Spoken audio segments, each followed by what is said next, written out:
தாமரை TV நேயர்களுக்கு வணக்கம். இன்றைய தடம் புதியது நிகழ்ச்சியில் நம்முடன் இணைந்திருக்கும் சிறப்பு விருந்தினர் அரசியல் விமர்சகர் திரு சின்னப்பா கணேசன் அவர்கள். வணக்கம். வணக்கம் வணக்கம் வணக்கம். தாமரை சொந்தங்களுக்கு எனது பணிவான வணக்கம். நீண்ட இடைவெளிக்கு பிறகு நம்ம மறுபடியும் சந்திக்கும். தேர்தல் பிஸி ஆயிட்டோம். தமிழகத்துல பாஜகவுக்கு கள நிலவரம் எப்படி இருக்கு? பாஜக எத்தனை தொகுதி வரைக்கும் அவங்க வெற்றி பெறுவாங்க?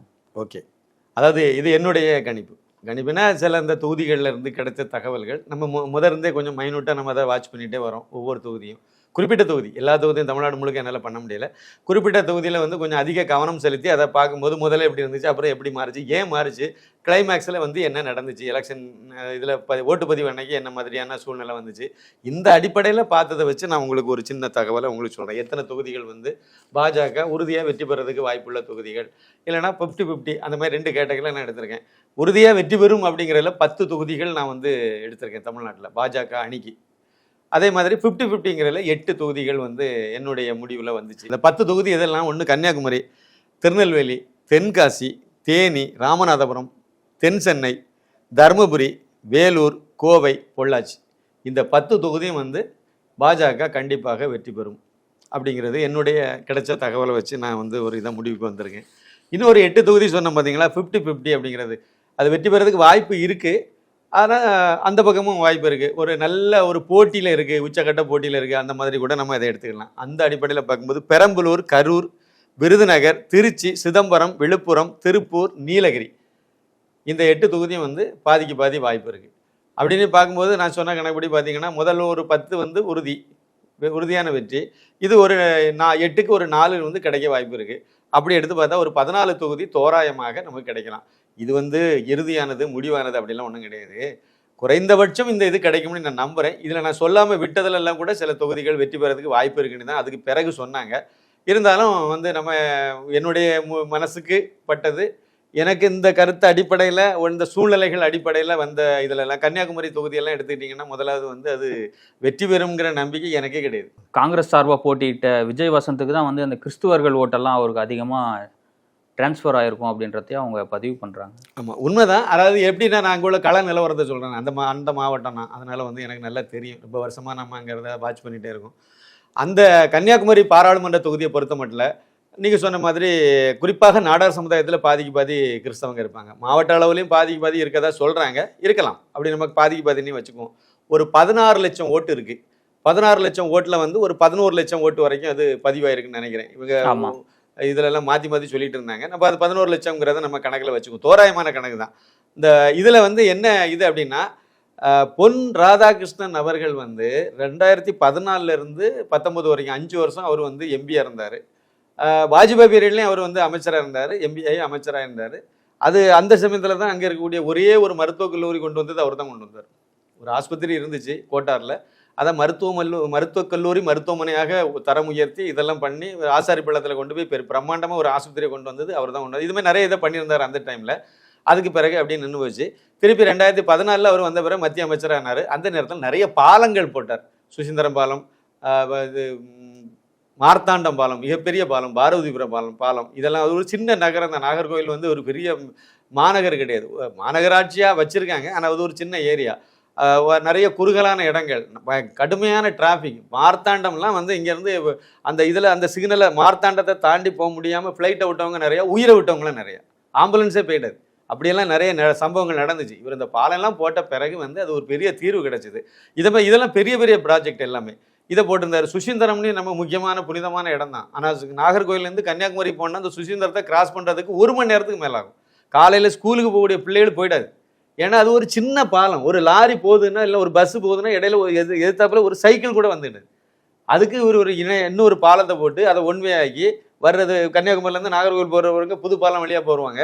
நாகர்கோவிலேருந்து கன்னியாகுமரி மார்க்கமாக வரக்கூடியவங்க பழைய பாலம் வழியாக போவாங்க. அப்படி டைவெர்ட் பண்ணி விட்டு சுசீந்திரத்துக்கு முன்னாடியே ஆசிரமம்னு ஒரு இடம் இருக்குது. அதுலேருந்து கன்னியாகுமரி போகிறவங்களுக்கு தனியாக செப்பரேட்டாக ஒரு புறவழிச்சாலையை போட்டு மணக்குடி சாலையில் ஜாயின் பண்ணி அப்படி கொண்டு போயிட்டார்.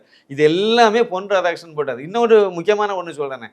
காஷ்மீர்லேருந்து கன்னியாகுமரி வரைக்கும் தங்க நாற்கரை சாலை வந்து வாஜ்பாய் பீரியட்லேயே வந்து. ஆனால் எங்கள் கன்னியாகுமரி மாவட்டத்தில் வந்து 5 கிராமம்னு ஒரு இடம் இருக்குது. அந்த 5 கிராமத்தில் அந்த இது வரும்போது அதில் வந்து குளம் ஒன்று இருக்குது, நரிக்குளம்னு அதுக்கு பேர். அந்த நரிக்குளத்தில் வந்து அவங்க வந்து அதுக்குள்ள பாலம் போட்டால் விவசாயத்துக்கு தண்ணி தேங்குறது கம்மியாயிரும் அப்படின்னு சொல்லி அவங்க அப்போஸ் பண்ணி கேஸ் போட்டாங்க. அதோட வந்து வாஜ்பாய் பீரியட் முடிஞ்சு போச்சு. அதுக்கு பிறகு 10 வருஷம் அந்த குளத்துக்கு அந்த பக்கம் ரோடு கடற்கரையில் போய் முட்டிடும் தங்க நரக்கரை சாலை. அந்த 5 கிராமத்துக்கு இந்த பக்கம் இங்கேருந்து காஷ்மீர் வரைக்கும் போயிடும். ஆனால் அந்த குளத்தில் மட்டும் துண்டு விழுந்து போச்சு. 10 வருஷம். ஒரு பெலார்மின்னு ஒரு முஸ்லீம் இது கம்யூனிஸ்ட் எம்பி இருந்தார். கெலன் டேவிட்சன் திமுகவில் இருந்தே ஒரு எம்பி இருந்தாங்க. மத்தியில் வந்து திமுக தான் கூட்டணி அரசு. ஆனால் இதை எதுவுமே செய்யலை. அவங்க செய்ய முடியாதது ஒன்றும் கிடையாது. அவங்க முயற்சி பண்ணால் செய்திருக்கலாம், பண்ணலை. 10 வருஷமா கிடப்பில் கிடந்த பாலத்தை பொன் ராதாகிருஷ்ணன் அவர்கள் மத்திய அமைச்சராக பழையபடி வந்த பிறகு அதில் அந்த கேஸ் போட்ட விவசாயிகள் எல்லாம் பார்த்து நான் பாலம் போட்டு எடுக்கிறேன்னு சொன்னேன். நீங்கள் ரோடு போட்டால் தானே உங்களுக்கு விவசாய தண்ணி தேங்குறது பாதிக்கும், பாலம் தூக்கிட்டு போனோன்னா உங்களுக்கு பாதிக்கும், அது நீங்கள் போடுங்கன்ட்டாங்க. அப்புறம் கேஸ் எல்லாம் வாபஸ் வாங்க வச்சு 28 கோடி ரூபாய் மதிப்பீட்டில் ஒரு பாலத்தை போட்டு இன்னைக்கு இங்கேருந்து போகிறாங்கன்னா நேரே கன்னியாகுமரி கடலில் போய் முட்டு வந்த ரோடு. அது இப்போ வந்து அதை பண்ண முடிஞ்சது. இது அவரால் தான் செய்ய முடிஞ்சது. அதே மாதிரி அவர் வந்து ஒரு ஏர்போர்ட் கொண்டு வரணும்னு கடுமையான முயற்சி பண்ணார்.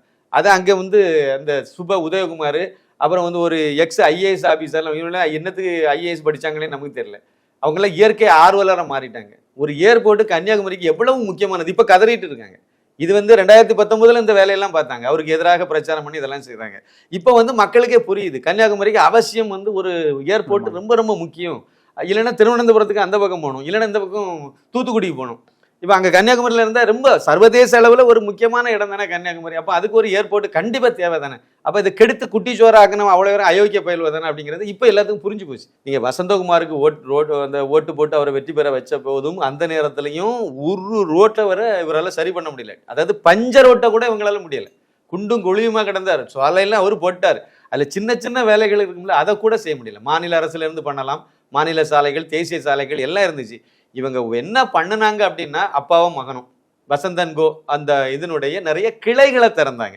எங்கெல்லாம் கிளை இல்லையோ அங்கெல்லாம் திறந்து இப்போ 130 கிளைக்கு மேலே அது போயிட்டு பெங்களூரில் கர்நாடகத்தில் போய் திறந்தாங்க, பாண்டிச்சேரி அங்கங்கன்னு எல்லாம் திறந்துக்கிட்டே போனாங்க. அதைத்தான் செய்தாங்களே ஒழிய கன்னியாகுமரி மாவட்டத்தில் நிறைய இடத்துல கிளையை திறந்துக்கிட்டாங்க.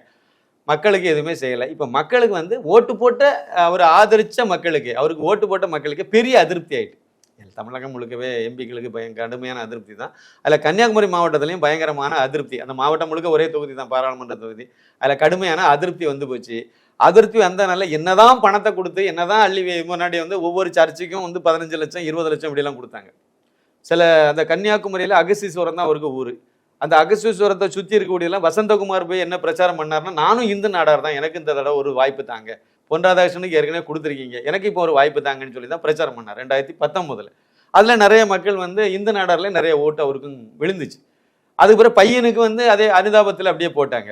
இப்போ என்னன்னா அந்த இந்து நாடார்கள் வந்து இவன் ஒன்றுமே செய்யலாம், அந்த மனுஷனாவது ஏதாவது ரோடு கீடு போட்டு கிடப்பாருப்பா, அந்த 4 வழிச்சாலையை போட்டு முடிப்பார், மிச்சம் மீது இன்னும் நிறைய செய்திருக்காரு அவர். அப்போ அதெல்லாம் அவர் போட்டு கிடப்பார், அதனால அவருக்கு நம்ம ஓட்டு போடலாங்கிற மாதிரி அவங்களுக்கு சூழ்நிலை மனம் மாறிச்சுது. கிறிஸ்தவ மக்கள் மத்தியிலையும் மனம் மாறிச்சுது. 2014 பாராளுமன்ற தேர்தலில் பொன் ராதாகிருஷ்ணன் அவர்களுக்கு மீனவ சமுதாயத்திலிருந்தே ஒரு நல்ல எண்ணிக்கையில் ஓட்டு கிடைச்சிது. 14,000ன்னு சொல்லுவாங்க, 14,000மோ 7,000மோ, இந்த நம்பர் எனக்கு கரெக்டாக கன்ஃபார்ம் பண்ண முடியல. ரெண்டில் ஏதோ ஒரு நம்பரில் அவருக்கு வந்து ஓட்டு கிடைச்சது உண்மை. ஆனால் அதுக்கு பிறகு 2019 வரும்போது 200-300 ஓட்டுக்கு போயிட்டது. 300 மீனவர்களை வந்து வெளிநாட்டு ஜெயிலு அங்கங்கெல்லாம் மாட்டினவங்களெல்லாம் காப்பாற்றிட்டு வந்ததே இவர் தான். அந்த 300 குடும்பங்களும் மீனவ குடும்பங்களும் போன 2019 இவருக்கு ஓட்டு போட்டாலே ஒரு 3000 ஓட்டுக்கு மேலே வந்திருக்கும். ஒரு குடும்பத்துக்கு அண்ணன் தம்பி அத்தா மாமன் இப்படிலாம் சேர்த்திங்கன்னா ஒரு 10 ஓட்டு வரும் அப்படின்னு எடுத்தால் கூட, ஏன்னா இவர் அந்த இதில் காப்பாற்றிட்டு வந்தவர் தானே, ஆனாலும் கூட ஓட்டு போடல. அந்த அளவுக்கு மத வெறியை கட்டமைச்சாங்க. இப்போ அது இல்லை, இந்த எலெக்ஷனில் அது இல்லை. பெரும்பாலும் எனக்கு தெரிஞ்சு எந்த சர்ச்சிலையுமே தமிழ்நாடு அளவில் சர்ச்சில் வந்து நீங்கள் திமுகவுக்கு தான் ஓட்டு போடணும், இல்லைனா இது பாஜக அன்னைக்கு ஓட்டு போடக்கூடாது அப்படின்னு எதுவுமே சொல்லலை. மசூதிகள்லையும் சொல்லலை, ரகசியமாக எங்கேயும் சொல்லியிருக்கலாம். கோயம்புத்தூரில் இந்த ஜமாத்துன்னு வச்சிருக்கக்கூடியவங்க, இந்த முஸ்லீம் ஜமாத்து, அப்புறம் அரசியல் கட்சி இதெல்லாம் சேர்த்து இவங்க ஒரு அறிக்கை மட்டும் ஒரு நாள் விட்டாங்க. அது பெரிய பிரச்சனையாச்சு. அதோட அதுவும் முடிஞ்சு போச்சு. கோயம்புத்தூர் மட்டும்தான் அந்த வேலையை செய்தாங்க. மற்ற இடங்கள்ல அந்த மாதிரி எனக்கு தெரிஞ்ச அளவில் எங்கேயுமே இல்லை. சரி, அதனால சரி எப்படியாவது ஒரு போடுவோம், கடைசியாக ஒரு தடவை போடுவோம். ஏன்னா அடுத்த எலெக்ஷன்லாம் இவர் நிப்பாரானி நமக்கு தெரியாது. அதனால இந்த வாட்டி போடுவோம், போட்டால் ஏதாவது மத்திய அமைச்சராக ஆவார், பழையபடி ஏதாவது ரோடு போட்டுட்டு இருப்பார், இது எல்லாத்துக்கும் தெரியும். அதனால் அதை செய்வோம்னு சொல்லி போட்டிருக்காங்க. நான் எதனால வெற்றி பெறும், ஒரு 50,000 ஓட்டு வித்தியாசத்தில் வெற்றி பெறுவார்னு சொல்கிறேன் அப்படின்னா, இந்த விஜய் வசந்துக்கு வந்து மேலே உள்ள அதிருப்தினால நிச்சயம் ஒரு 1.5 லட்சம் ஓட்டு வரைக்கும் டவுன் ஆயிரும். 5.25 லட்சம் ஓட்டு வாங்கினவர் இந்த வாட்டி அதிலிருந்து ஒரு 1.25 1.5 லட்சம் ஓட்டு வரைக்கும் கீழே இறங்கிடுவார். ரெண்டாவது வந்து இவர் பொன்னாருக்கு வந்து கண்டிப்பாக வந்து ஒரு 50,000 ஓட்டு மேலே ஏறிடுவார். அவர் 4,38,000 ஓட்டு வாங்கியிருக்காருன்னு நினைக்கிறேன் போன எலெக்ஷனில். இப்போ அது வந்து இன்னொரு 50,000லேருந்து 75,000 ஓட்டு ஈஸியாக கிராஸ் ஆயிரும் அவருக்கு மேலே. இந்த ஓட்டு நான் இப்போ சொன்ன இந்த இதுலலாம் வரக்கூடியதெல்லாம் பார்க்கும்போது கண்டிப்பாக வந்துடும். ஒரு தகவல் ஒன்று எனக்கு கிடைச்சிது. எப்படின்னா, அழகப்பபுரம்னு ஒரு பெரிய கிராமம் இருக்குது. அந்த கிராமம் வந்து ஒரு 6,500 ஓட்டு இருக்கும். அதில் ஒரு 150 ஓட்டு தான் இந்துக்காரங்க இருப்பாங்க. அந்த 150 ஓட்டுலேயும் வந்து கட்சி சார்பில் பிரிஞ்சு இருக்கு அந்த ஊரில். அது அப்படி தான் கட்சி சார்பில் ரெண்டு தான் இப்போ முக்கியமாக நிற்கின்னு வச்சுருங்களேன். அதில் 150 ஓட்டில் 150 ஓட்டும் பிஜேபிக்கு வருமாங்கிறதே கேள்விக்குறி. 150லேருந்து 200 ஓட்டு வரைக்கும் இருக்கலாம். இதுதான் ஒரிஜினல் நிலவரம். ஆனால் அந்த கிராமத்தில் உள்ள கிறிஸ்தவர்கள் ஓட்டு எல்லாம் ரோமன் காத்தலிக் தான். அதிலே கிட்டத்தட்ட 800லேருந்து 900 ஓட்டு எதிர்பார்க்கலாம்னு சொல்கிறாங்க பிஜேபிக்கு. அந்த மக்கள் போட்டிருக்காங்க. அப்போ அந்த மத வெறியில் இப்போ நடக்கலை. அவங்க வந்து மனிதாபி அந்த யார் வந்தால் நல்லா இருக்குங்கிற அடிப்படையில் அவங்க போட்டதாக தான் எனக்கு புரியுது. இதெல்லாம் வச்சு தான் நான் என்ன கணிச்சேன் அப்படின்னா, பொன்னார் வந்து கண்டிப்பாக ஒரு 50,000 ஓட்டு வித்தியாசத்தில் கண்டிப்பாக அவர் வெற்றி பெறுவார். ஏன்னா அவருக்கு இறங்குமுகமாக இருக்குது. இவருக்கு ஓட்டு கூடுதல் கிடைக்க வாய்ப்பு இருக்குது. கிடைக்கும், கண்டிப்பாக கிடைக்கும். அப்போ அப்படி வரும்போது கண்டிப்பாக சாத்தியப்படும். இன்னொரு முக்கியமான விஷயம் என்னென்னா, திரு எடப்பாடி பழனிசாமி அவர்கள் வந்து அங்கே வந்து நசரத் பசலியான் அப்படிங்கிறவரை விட்டுருக்காரு வேட்பாளராக. அவருக்கு வந்து 1,00,000 ஓட்டு தான் கிடைக்க வாய்ப்பு. 1,00,000 விட கொஞ்சம் கூடலாம் குறையலாம். இதுதான் என்னுடைய கணிப்பு. அவரை பொறுத்தவரை அவர் வந்து கிறிஸ்தவ சமுதாயத்தை சேர்ந்தவர், மீனவ சமுதாயம். அது ஒரு இது. நாம் தமிழரில் ஒரு வேட்பாளரை விட்டுருக்காங்க. அவங்களுக்கு வந்து கண்டிப்பாக அவங்களுக்கும் 1,00,000க்கு மேலே ஓட்டு கிடைக்கும். அநேகமாக அது வந்து 3வது இடத்துக்கு நாம் தமிழர் வர்றதுக்கு கூட வாய்ப்பு இருக்குது. இவங்க வாங்கக்கூடிய ஓட்டு உள்பகுதியிலலாம் நாம் தமிழருக்கு ஓட்டு இருக்குது. இந்துக்கள் மத்தியில் கம்மியாக இருக்கும். உள்பகுதியில் உள்ள கிறிஸ்தவ மக்கள் மத்தியில் வந்து கொஞ்சம் ஓட்டு அவங்களுக்கு இருக்குது. அதனால் அந்த இதெல்லாம் வந்து சாதகமாக வரதுனால பொன்னார் வந்து கண்டிப்பாக அங்கே வெற்றி பெறுவாருங்கிறது நிச்சயமாக முதலாவது. ஆனால் யாருமே லிஸ்ட்டில் சேர்த்துருக்க மாட்டாங்க. கன்னியாகுமரி மாவட்டம், கன்னியாகுமரி பாராளுமன்ற தொகுதி பாஜகவுக்கு வெற்றி பெறுங்கிற லிஸ்ட்லே இல்லை ஆனால் கடைசியாக பார்க்கும்போது அது வந்துச்சு. அதனால் நான் அந்த தொகுதி எடுத்தேன். நெல்லை வந்து உங்களுக்கே தெரியும், முதல் இருந்தே டாப்பில் இருந்தது ஒரே தொகுதி. அதனால தான் அவரை ட்ராக் பண்ணி கரெக்டாக மாட்டை வைக்கிறதுக்காக வேண்டி ஒரு இதை ப்ளே பண்ணி அதை எலெக்ஷன் வரைக்கும் போட்டு தேய்ச்சி, இல்லைன்னா அது இப்போ மாட்டினது எங்கே இதில் ரயில்வே ஸ்டேஷன் கடைசி நேரத்தில் சம்மன் கொடுக்குறாங்க. ஆமாம், அதெல்லாம் கொடுப்பாங்கல்ல. அதுக்கு பேர் தான் திராவிடியா மாடல். இதெல்லாம் பித்தலாட்டு மோசடி வேலை எல்லாம் எத்துவளைத்தனத்தையும் பண்ணுவாங்கல்ல. அதெல்லாம் பண்ணி முடிச்சாங்க. இருந்தாலும் அதை தாண்டி தான் அவர் நிற்கிறார். அவருக்கு எல்லா இடமும் நல்ல கெட்ட பேர் இல்லை நல்ல பேர். விசாரிக்கும் போதும் எல்லாருமே வந்து ஓட்டு பதிவு பிறகு கூட எல்லாருமே சொல்கிறாங்க கண்டிப்பாக ஒரு 2,00,000 ஓட்டு வித்தியாசத்தில் ஒரு வெற்றி பெற வாய்ப்பு இருக்குன்னு தான் அதை சொன்னாங்க. நெல்லை தொகுதி 2,00,000 ஓட்டு வித்தியாசத்தில் வெற்றி பெறுவார் அப்படின்னாங்க. தென்காசியில் இதே மாதிரி நெகட்டிவான ஒரு இதுதான் இருந்துச்சு. திரு ஆனந்தன் ஐயாசாமியை வந்து வேட்பாளராக விடலை.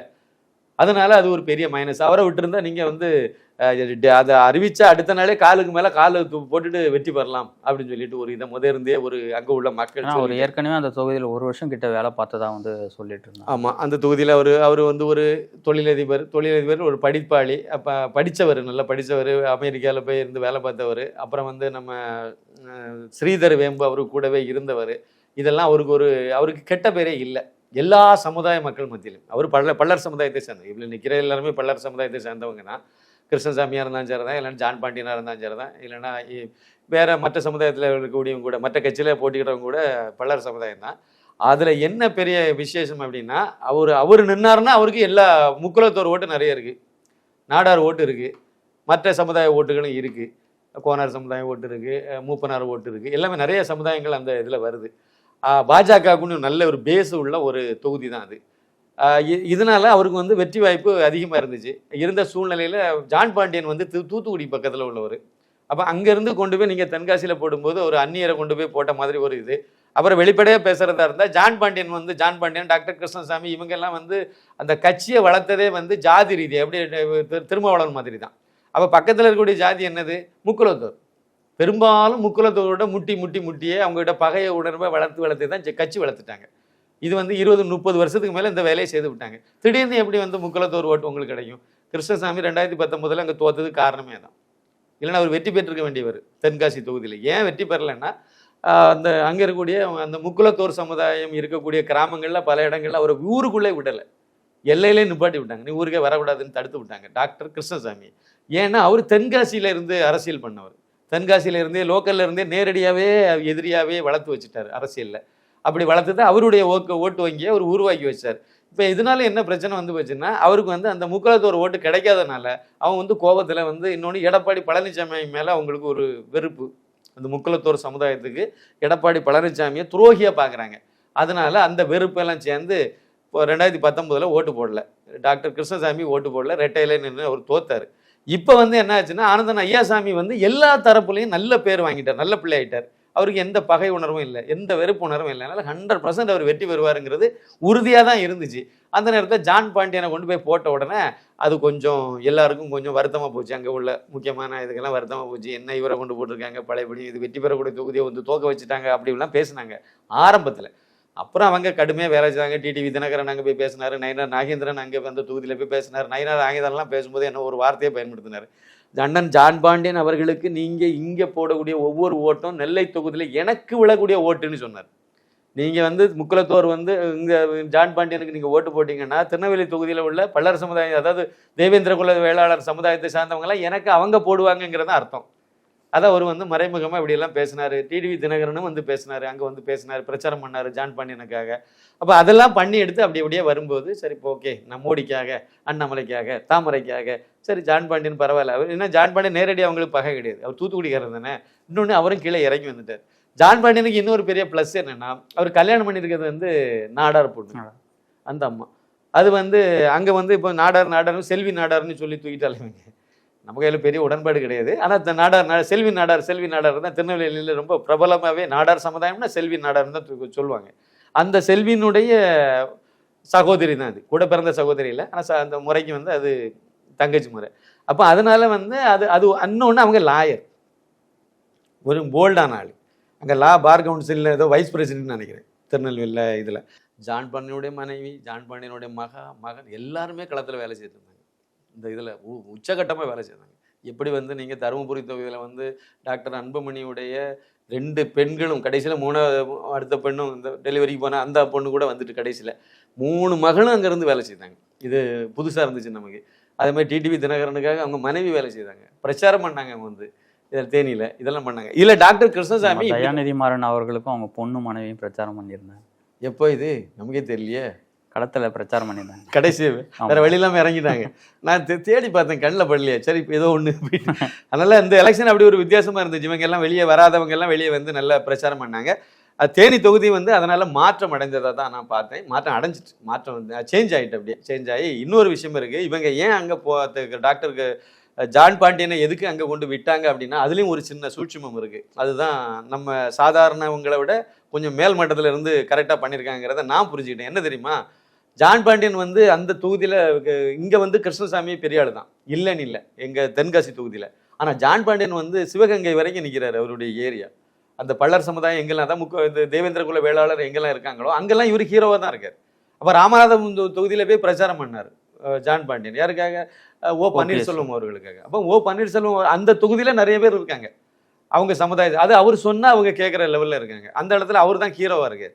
அப்போ நீங்கள் வெறுமனே தென்காசி மட்டும் கணக்கில் வச்சு இவங்க கூட்டணியில் வந்து அவருக்கு சீட்டு கொடுக்கல, மற்ற இடத்துல, ஏன்னா அவங்க தமிழ்நாடு முழுக்க இருக்காங்க. அப்போ இதெல்லாம் கூட்டி கழித்து பார்த்து ஒரு பெரிய பிரில்லியண்டாக தான் அந்த மூவை பண்ணியிருக்காங்கன்னு தான் நான் அதை புரிஞ்சுக்கிட்டேன். கண்டிப்பாக ஒரு 50,000 ஓட்டு வித்தியாசத்தில் வந்து ஜான் பாண்டியன் அவர்களும் வந்து அதில் கண்டிப்பாக வெற்றி பெறுவார். அதுதான் என்னுடைய கால்குலேஷன். அதில் அதேமாதிரி தேனி, ராமநாதபுரம் சொல்ல வேண்டாம் உங்களுக்கு, அது கண்டிப்பாக அடிச்சு தூக்கிட்டு வந்துடுவாங்க.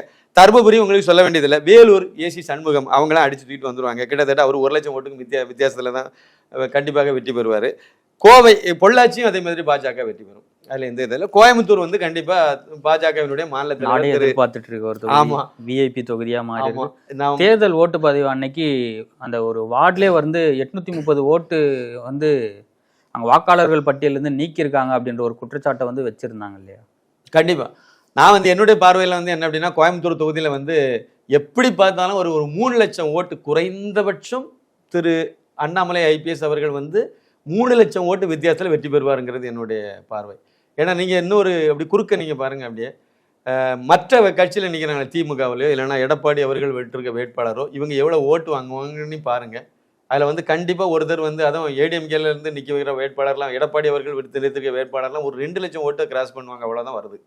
2 இல்லைனா 2.5 லட்சம் ஓட்டுக்கு மேலே அது அவ்வளோதான், அந்த லெவலில் தான் அது நிற்கிது. திமுகவுக்கு கொஞ்சம் அதிகமாக ஓட்டு கிடைக்கும்னு சொல்கிறாங்க. கிடைச்சா கூட அது ஒரு 3, 3.5 அந்த லெவலில் தான் போகும், அதுக்கு மேலே போயிடாது. ஆனால் இவர் 7 லட்சம் ஓட்டுக்கு மேலே வாங்கிடுவார், போயிடும். வேணால் பாருங்கள், அங்கே உள்ள சூழ்நிலை அது அதுக்கு மேலே போயிடும். போகும்போது கண்டிப்பாக 3 லட்சம் ஓட்டுக்கு மேலே வித்தியாசத்தில் வெற்றி பெறுவார். நீங்கள் சொன்ன பாயிண்ட்டு, திமுககாரங்க இந்த வேலையை நல்லா செய்வாங்க. இது வந்து ஒரு திருட்டு கும்பல், ரவுடி கும்பல். இந்த வேலையை மட்டும் பர்ஃபெக்டாக பண்ணும். ஏங்க அந்த கோயம்புத்தூரில் நிறைய முஸ்லீம்கள் இருக்காங்கல்ல, ஏன் ஒரு முஸ்லீம் பூத்தில் கூட ஒரு 10 ஓட்டு கூட மிஸ் ஆகி போச்சுன்னு சொல்லவே இல்லையே? முஸ்லீமும் இருக்காங்க தான். அதே கோவை தொகுதிக்குள்ள இருக்காங்கல்ல, கோயம்புத்தூர் மாவட்டத்துக்குள்ள 10 சட்டமன்ற தொகுதி வருது, கோயம்புத்தூர் பாராளுமன்ற தொகுதிக்குள்ள 6 சட்டமன்ற தொகுதி வருது, அதுல கோவை சவுத்தும் வருது. கோவை சவுத்துல நிறைய கிறிஸ்டின்ஸ் இருக்காங்க, அதுக்குள்ளால நிறைய பல்கா இருக்காங்க, நிறைய எண்ணிக்கையில கொஞ்சம் கணிசமான எண்ணிக்கையில எல்லாம் இருக்காங்க. அந்த கிறிஸ்டின்ஸ் ஏரியால எங்கேயுமே ஓட்டு வந்து ஒரு ஓட்டு தமிழ்நாடு முழுக்க எங்கேயுமே வரலையே. எங்கேயுமே ஒரு தூத்துக்குடியில வரல, கன்னியாகுமரியில வரல, முழுக்க நிறைய கிறிஸ்டினா இருக்கக்கூடிய கடலோர கிராமங்கள்ல முழுக்க கிறிஸ்டின் தான். அது எங்கேயுமே வந்து ஒரு ஓட்டுக்கு எனக்கு மிஸ் ஆன மாதிரி, ஒரு ஓட்டு டெலிட் ஆயிட்டுன்னு சொல்லவே இல்லையா? அப்ப அந்த வேலையெல்லாம் கரெக்டா பண்ணிருக்காங்கல்ல, கரெக்டா செய்திருக்காங்கல்ல, அப்ப இங்க மட்டும் எப்படி போச்சுது? இந்த விவகாரம் தொடர்பாக நேற்று தேர்தல் ஆணையர் சத்யபிரதா சாஹூ என்ன சொல்றாருனாக்க, இதுல வந்து மாவட்ட கலெக்டருக்கும் இதுல வந்து பொறுப்பு உண்டு, அவங்க தான் வந்து இதெல்லாம் வந்து நடவடிக்கை எடுத்திருக்கணும்.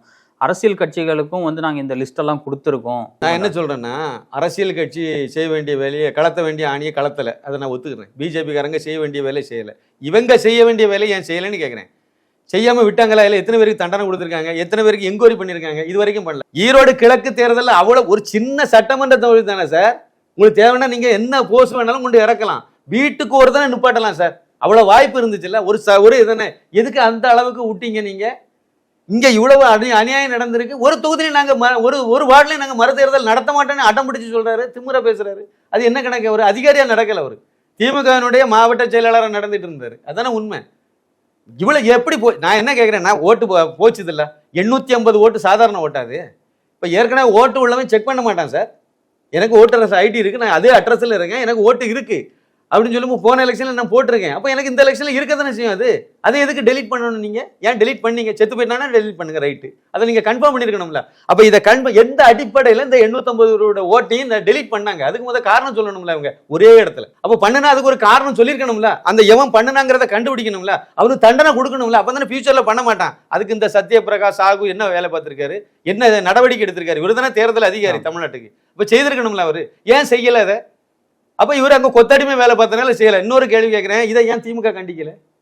திமுகவுடைய கூட்டணி கட்சிகள்லாம் ஏன் கண்டிக்கல? இது பொதுவானது தானே, அந்த ஓட்டு யாருக்கு வேணாலும் இருந்துட்டு போட்டு, தப்பு தானே அது. அந்த தப்பை சுட்டி காணிக்கணுமா வேண்டாமா? ஏன் சுட்டி காணிக்கல? ஒருத்தர் கூட நவ தூரத்தையும் மூடிக்கிட்டுல இருக்காங்க, ஏன் பேசவே இல்லை? அப்படி திட்டமிட்ட சதின்னு தெரியுதா இல்லையா? காலங்காலமா இந்த வேலையை தான் இவங்க திமுக காரங்க பண்ணிட்டு இருக்காங்க. என்ன விஷயம் என்ன இதுன்னா, எனக்கு என்ன வருத்தம்னா, இவங்க இது பண்ணுவாங்கன்னு தெரியும்ல, ஃபைனல் லிஸ்ட்டை வெளியிட்டாங்கல்ல, கோயம்புத்தூர் கலெக்டர் இப்படித்தான் பேசிட்டு இருந்தார். நாங்க வந்து அதை வெளியிட்டுட்டோம், அது பிறகு அரசியல் கட்சி எல்லாம் பார்க்க நீங்க உங்க வேலையை ஏங்க சரியா பண்ணல தான் நான் கேட்கிறேன். அதுக்கு தானே நீங்க சம்பளம் கொடுத்து உட்கார வச்சிருக்கு.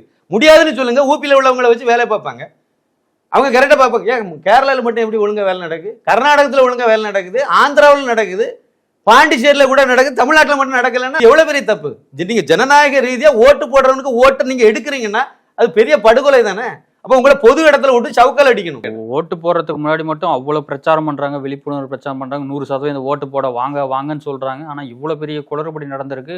இதுக்கு தேர்தல் ஆணையம் வந்து அலட்சியமா பதில் சொல்லியிருக்காங்க. அதுதான் நான் சொல்றேன். தேர்தல் நான் என்ன சொல்றேன்னா, ஓட்டு போடுறதுக்கு வாங்க, 100% ஓட்டு அச்சீவ் பண்ணணும், இதெல்லாம் செய்துட்டு அங்க ஓட்டு டெலிட். நான் என்ன சொல்றேன்னா, டெலிட் ஆனது கூட பரவாயில்ல சார், அந்த எந்த நாய் அதை டெலிட் பண்ணிச்சுங்கிறத கண்டுபிடிக்கணுமா வேண்டாம்? நிச்சயமா பண்ணிரு. அதை எவன் பண்ணானா அவனுக்கு சூப்பர்வைசர் அவன், அதுக்கு மேல உள்ளது அவன், அதுக்கு எந்த மாவட்ட கலெக்டர் அப்ப டியூட்டியில இருந்தா, சென்னையில் உள்ளவர் கரெக்டா சொல்லிட்டு நழுவிட்டார் ராதாகிருஷ்ணன். நான் வந்து இந்த டேட்ல இருந்து தான் நான் வந்து சென்னை மாநகராட்சி கமிஷனர் ஆனேன், அதுக்கு பிறகுதான் நான் இதுல வந்தேன், அதுக்கு பிறகுதான் இதுன்ட்டு அழகா எஸ்கேப் ஆகி போயிட்டார். அப்படின்னா அதுக்கு முன்னாடி நடந்த தப்புங்கிறத அவர் மறைமுகமா இன்டைரக்டா சொல்லிட்டு போயிட்டார். சம்பந்தம் இல்லை, ஆமா எனக்கு அதுக்கு சம்பந்தம் இல்லைன்னு சொல்லிட்டாரு. அப்ப அதுக்கு முன்னாடி இருந்த நாய் யாருன்னு பிடிச்சிட்டு வரணும்ல, அவரு ஐஏஎஸ் தானே, அவரை தூக்கிட்டு வரணும்ல. நீங்க ஏன் இதை பண்ணுனேன்னு சொல்லிருக்கணும், உன் தலைமையில நடந்ததுக்கு அதுக்கு என்ன தண்டனை கொடுத்தீங்க? நீங்க கொடுக்கணுமா வேண்டாமா? கொடுத்தா தானே அடுத்த ஒருத்தன் தப்பு பண்ண மாட்டான். இது எந்த கட்சிக்கும் வேணா இருக்கட்டும் சார், ஆனா தப்பு தானே அது. அப்படியே நீங்க எடுத்தீங்கன்னா முதலமைச்சர் அலுவலகத்துல இருந்து தகவல் வந்துச்சு, அதனால பண்ணுன்னு சொல்ல வேண்டியது இருக்கும். உண்மை கண்டறியும் சோதனை இவங்களெல்லாம் பண்ண சொல்லுங்க, இதா இருக்கும். இது வந்து அவங்களுடைய பொறுப்பற்ற பேச்சு. அதுலயும் முதல் நாள் வந்து 73% புள்ளி வாக்கு வந்து பதிவாயிருக்கு அப்படின்னு சொன்னாங்க.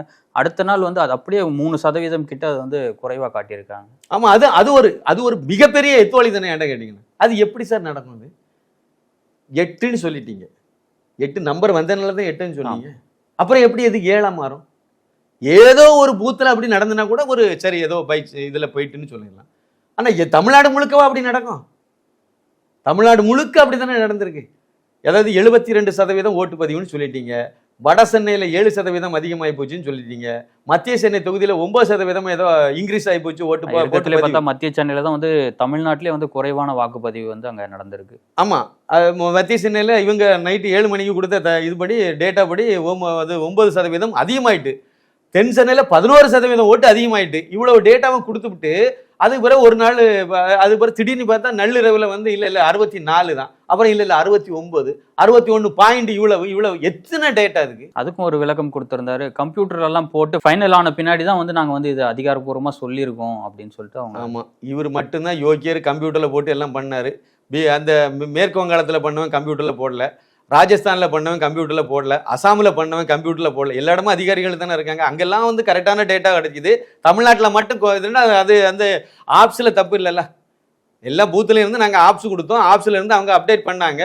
நீங்கள் இதெல்லாம் எல்லாம் செக் பண்ணாமல் இருக்கீங்களா? நீங்கள் எதுக்கு அதில் அதிகாரியாக இருக்கீங்கன்னு கேட்க. உங்களுக்கு என்ன நமக்கு தெரிஞ்ச நாலேஜ் கூட உங்களுக்கு இல்லைன்னா எதுக்கு அதில் இருக்கீங்க? சாமானியனா கேட்குற கேள்வி பதில் சொல்ல முடியல.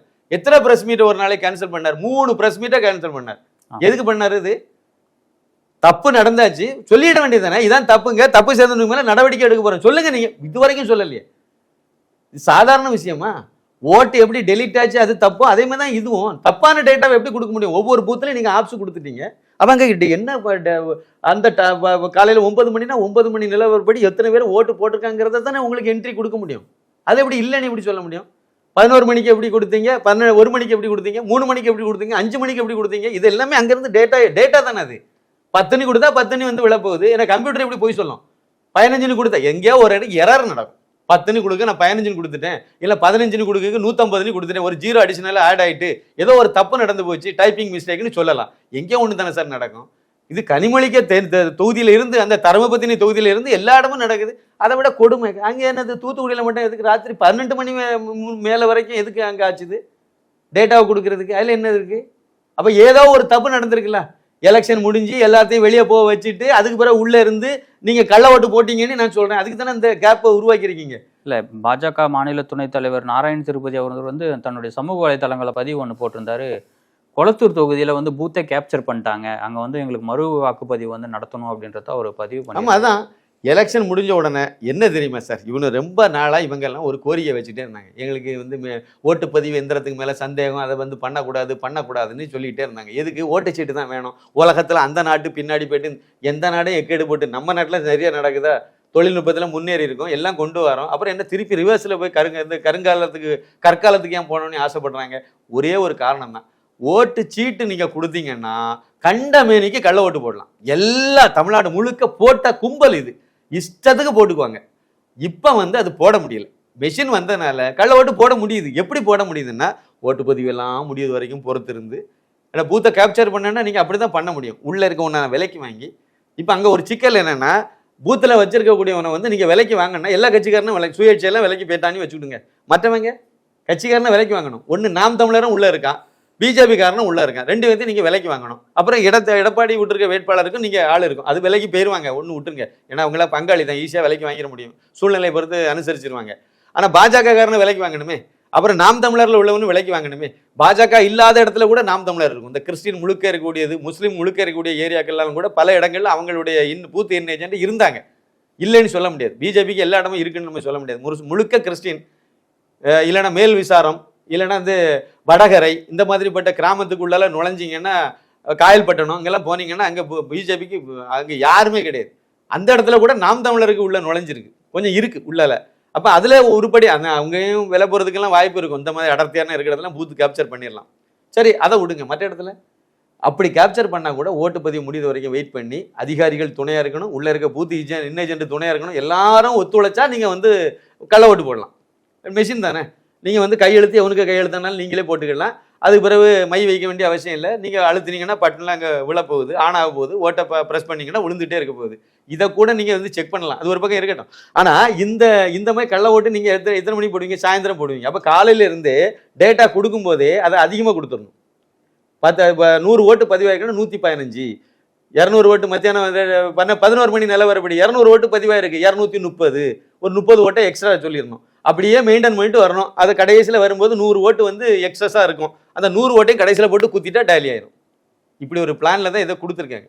அப்படிதான் நான் புரிஞ்சுக்கிட்டேன். கள்ள ஓட்டு போடுறதுக்கு ஒரு பெரிய எத்துவாளித்தனம் பண்ணி அது லாஸ்ட்ல வரும்போது முடியாம போன உடனே என்ன ஒண்ணுமே முடியலைன்னு சொன்னா சைலண்டா அப்படியே வச்சு அது டேட்டாவை அந்த டேட்டாவை போட்டு இந்த டேட்டாவை போட்டு குழப்பி இப்படி தான் இதில் நடந்திருக்கு. சாத்தியம்னு நான் சொல்றேன். விசாரணை வேணா நடத்த சொல்லுங்க, உண்மை என்னன்னு தெரிஞ்சு போயிடும். அதில் வந்து இந்த தேர்தல் நடத்தும் அதிகாரிகள்லாம் அவருக்கு மொத்த எலெக்ஷன் டிபார்ட்மெண்ட் மேலே நமக்கு ஒரு அவநம்பிக்கை உருவாக்கி விட்டாங்க. செய்யக்கூடாது அதெல்லாம். ஏன்னா அதுக்கு மேலே தான் நம்ம கோர்ட்டுக்கு மேலே தான் கடைசியில் போய் நிற்போம். அதே மாதிரி இவங்களுக்கு மேலே தான் நம்ம நம்புவோம். இவங்க அதில் கரெக்டாக இருக்கணும், கரெக்டான ஒரு தேர்தலை கரெக்டாக நடத்தணும். இந்த மாதிரி பண்ணுறதெல்லாம் பண்ணி விட்டு யோக்கிய மாதிரி பேட்டி கொடுத்துட்டு கிடக்கிற போகிறோம். அதுக்கு பேட்டி கொடுக்கு 4 நாள் எதுக்கு சார்? உங்கள் மடியில் கணம் இல்லைன்னா அள்ளி தொளிச்சிட்டு போகலாமே. இதாங்க நடந்துச்சு, இந்த இடத்துல தப்பு பண்ணியிருக்காங்க, அவங்க மேலே விசாரணை வச்சிருக்கோம், அவங்க மேலே நடவடிக்கை எடுக்க போகிறோம். ஏன் நடவடிக்கை எடுக்கல? தப்புன்னு தெரியுதுல, அப்போ ஏன் நடவடிக்கை எடுக்கல? டேட்டாவை தப்பாக கொடுத்தாலும் தப்பு தானே. அது என்ன சரின்னு இப்படி சொல்ல முடியும்? ஒட்டுமொத்த தமிழகமும் எதிர்பார்த்துட்டு இருக்கு மக்கள் ஓட்டு போட்டாங்கன்னா. அப்போ ஓட்டு போட்டால் அவ்வளோ பேரும் பைத்தியக்காரன். இவங்க வந்து அது அந்த சம்பளத்துக்கு வேலை பார்க்குற இவங்க மட்டும் யோக்கியனா? அப்போ கரெக்டாக செய்யணும்ல, அதை செய்யலை. கூடுதலாக ஒரு தகவல், இந்த ஓட்டு இதெல்லாம் வந்து இதிலெல்லாம் ஓரளவுக்கு பண்ணிட்டாங்க, கரெக்டாக நின்றுட்டு. அப்புறம் வந்து அதை எல்லாம் எடுத்து எல்லாம் சீல் வச்சு எல்லாம் கொண்டு போய் எல்லாம் ஒன்றும் கை வைக்க முடியாது. இந்த ஓட்டு மெஷினுக்குள்ள ஒன்றும் கை வைக்க முடியாது. எல்லாம் ஓட்டு போட்டிருக்கோம், அது அப்படி தான் இருக்கும். அங்கங்கே 1-2 இடத்துல கள்ள ஓட்டு கூட போட்டிருப்பாங்கன்னு தான் நான் நம்புறேன். நான் சொன்னோம்ல, இந்த மாதிரி அடர்த்தியாக முஸ்லீம் கிறிஸ்டின் இருக்க இடத்துல அவங்களும் ஒத்துழைச்சாங்கன்னா எல்லா இடத்துலையும் நடக்கிறதுக்கு சாத்தியம் கிடையாது. அந்த மாதிரி சில இடங்கள்ல நடந்திருக்கலாம். நீங்கள் சொன்ன குளத்தூரில் நடந்திருக்கும் கண்டிப்பாக. இது வெளியே தெரிஞ்சிருக்கு. தெரியாமல் நிறைய இடத்துல மூடி வழக்கமாக தான் அதை இழுத்து மூடியிருப்பாங்க. இப்போ நான் என்ன சொல்றேன்னா, அதுக்கு பிறகு அது மத்திய பாதுகாப்பு படை கண்ட்ரோலில் போயிருது. அப்புறம் வந்து ஸ்ட்ராங் ரூமில் வந்து எல்லாமே சிசிடிவி கேமராவோட இருக்குது. அங்கேயும் கண்காணிப்பு அவங்க தான் பண்ணுறாங்க. அதனால் அங்கே போய் உள்ளே போய் ஈஸியெல்லாம் ஒன்றும் கை வைக்க முடியாதுங்கிறது என்னுடைய இது. சில பேர் சொல்லுவாங்க, இல்லை ஓட்டுப்பதிவு மிஷினை அவங்க வாங்கிட்டு வந்து வச்சுருக்காங்க, அதை ரீப்ளேஸ் பண்ணிட்டாங்க. அதெல்லாம் அவ்வளோ ஈஸியெல்லாம் பண்ணுறதுக்கு வாய்ப்பு இல்லை. ஏன்னா முக்கியமாக இங்கே இன்னொருத்தர் இருக்கார், தலைக்கட்டு ஒன்று இருக்குது, RN ரவின்னு ஒருத்தர் இருக்கார். அவர் ஒரு IPS ஆஃபீஸர், கவர்னர். பார்த்துட்டு சும்மாலாம் இருக்க மாட்டேன். இந்த காது நம்ம பேசுகிற விஷயங்கள்லாம் அவருக்கு எப்போவே அவங்க எல்லாம் டிஸ்கஸ் பண்ணி முடிச்சிருப்பாங்க. அதனால் அதில் வந்து 100% அங்கே எதுவுமே இருக்காது. ஒரே ஒரு விஷயம் தான் திருத்திக்க வேண்டிய இடம் பாஜகக்காரங்க. அதனால் அது நம்ம வருத்தத்தோடு பதிவு பண்ணணும், கட்டாயம் பதிவு பண்ண வேண்டிய விஷயம். கோயம்புத்தூர்லேயும் சரி, மத்திய சென்னையிலும் சரி, நான் வெளிப்படையாக ஒன்று சொல்கிறேன். கோயம்புத்தூரில் வந்து இவர் அண்ணாமலை IPS தான் வேட்பாளருங்கிறது முதல் தெரியாது. அவரை கடைசி நேரத்தில் தான் யாருக்குமே இல்லாமல் ஒரு டக்குன்னு ஒரு அதிர்ச்சி கொடுத்துட்டாங்க, அவரை நிப்பாட்டிட்டாங்க. ஆனால் அந்த தொகுதிக்குன்னு ஒரு பொறுப்பாளர் இருந்திருப்பார்ல, அவர் வந்து அந்த பொறுப்பை ரொம்ப வருஷமாக அதுக்கு வேலை பார்த்துட்டே இருந்திருப்பார்ல. அந்த மாவட்ட தலைவர்னு ஒருத்தர் இருக்காருல்ல. அப்புறம் அதுக்கு ஒன்றியத்துக்குன்னு ஒவ்வொரு ஒன்றியத்துக்கும் தலைவர்லாம் வச்சுருக்காங்க. மாவட்டத்துக்கு தலைவர், பொதுச் செயலாளர் நிறைய பேர், துணைத் தலைவர் நிறைய பேர், செயலாளர்கள் நிறைய ஏகப்பட்ட அணிகள். அப்புறம் வந்து ஒன்றியத்தில் இதே மாதிரி அணிகள், அப்புறம் பஞ்சாயத்து இதில் வந்து இது, அப்புறம் கிளை கமிட்டி, அப்புறம் பூத்து கமிட்டி, இவ்வளோ விஷயம் இருக்குல்ல. ஓட்டு லிஸ்ட்டை தூக்கி போட்ட உடனே என்னைக்கு பப்ளிஷ் பண்ணுறாங்களோ முதல்ல செய்ய வேண்டியது அவங்க பூத்தில் வந்து அந்த ஓட்டு சரிபார்க்கறதுன்னு ஒன்று இருக்குல்ல, அதை அவங்க தானே பண்ணணும். கட்சிக்காரங்க தான் பண்ணணும். எல்லா கட்சிக்காரங்களுக்கும் அந்த இது இருக்குது. மற்ற கட்சிக்காரங்க பண்ணாங்களா இல்லையோ, நம்ம பாஜக காரங்க இதை பண்ணியிருக்கணுமா வேண்டாமா, ஏன் பண்ணலை? அதில் கோயம்புத்தூரில் கோட்டை விட்டது யார்? அதை வந்து கண்டிப்பாக இந்த இடத்துல அதை கவனித்து அதை நடவடிக்கை எடுத்தாதான். அதை இன்னும் கவனிக்காமல் விட்டாங்கன்னா 2026 இதேமாதிரி தான் நடக்கும். அடுத்த சட்டமன்ற தேர்தலில் இதேமாதிரி தான் நடக்கும். இன்னொன்று சொல்கிறேன், வருத்தமான விஷயம் தான் எனக்கு.